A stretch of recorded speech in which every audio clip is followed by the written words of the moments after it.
প্রিয় শিক্ষার্থীবৃন্দ, আমরা এখন শিখব যে কিছু সেফটি প্রসেসগুলো শেখা দরকার আছে। যেমন একটা ইঞ্জিন যখন আমরা স্টার্ট করা থাকবে, অনেকে ভুল করে আবার স্টার্ট করতে যায়, তাহলে বড় ধরনের সমস্যা হয়। সমস্যাটা হচ্ছে সেলফ স্টার্টারের মধ্যে স্টার্ট হয়। সেলফ স্টার্টারের ভিতরে ড্রাইভ পিনিয়ন থাকে। এই স্টার্ট অবস্থা যে ঘূর্ণন অবস্থা যদি আবার এখানে ড্রাইভ পিনিয়ন মানে ফ্লাই হুইলের ভিতরে দেওয়া হয়, তাইলে কিন্তু অনেক বড় সমস্যা হতে পারে, পিনিয়নগুলো ভেঙে যেতে পারে। সেজন্য হয় কি, আমরা কখনো এই কাজটা করব না, আরও একটা কাজ কখনোই করব না, সেটা হচ্ছে এটাকে বলে হ্যান্ড ব্রেক। আমরা একটু খেয়াল করি, এটা কী বলে? Hand brake. এই হ্যান্ড ব্রেক রাখা অবস্থায় গাড়ি চালাবো না। গাড়ি চালাইলে পরে আমাদের ব্রেক সিস্টেমের সমস্যা হতে পারে। এখন আমরা একটু দেখি, হ্যান্ড ব্রেকটা তো এখানে দেওয়া আছে, এখন যেহেতু গাড়িটা পার্কিং অবস্থায় আছে। আর এখন আমরা দেখবো যে স্টার্ট অবস্থায় কোনো সময় ক্র্যাং করবো না।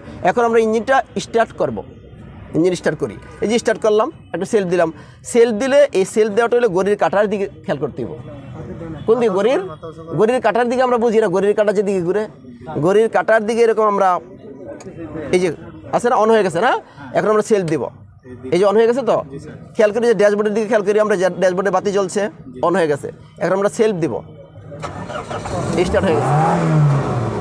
কিন্তু এখন কোনো সময় ভুলেও ঘড়ির কাঁটার দিকে আবার অফ করার সময় বন্ধ করব না, এটা আমাদের মাথায় রাখতে হবে। তাইলে পরে ইঞ্জিনের জন্য অনেক বড় ক্ষতি হয়ে যাবে। আমরা এই কথা বুঝতে পারছি? ঠিক আছে, তাইলে আর মনে থাকবে তো? তাই ধন্যবাদ সবাইকে। এখন আসি আমরা যে এই যে ব্যাপারটা, তো ঘড়ির কাঁটার দিকে কি করলাম? আমরা স্টার্ট করলাম, তাহলে ঘড়ির কাঁটার বিপরীত দিকে বন্ধ হবে। এই যে দেখি, আমরা একটু খেয়াল করি, এই যে ঘড়ির কাঁটার বিপরীত দিকে বন্ধ হয়ে গেল। ঠিক আছে, তাইলে প্রিয় শিক্ষার্থীবৃন্দ, যদি আমরা এই প্রসিডিউরগুলো মেনটেন করি, তাহলে সহজে একটি ইঞ্জিন ভালো থাকবে, আমাদের কোনো কাজে কোনো ব্যাঘাত ঘটবে না, ইঞ্জিন চলায় কোনো ব্যাঘাত ঘটবে না, ইঞ্জিনের সমস্ত সিস্টেমগুলো সুন্দর থাকবে, বিশেষ করে স্টার্টিং সিস্টেমটা ভালো থাকবে। স্যার, এটার কাজ কি?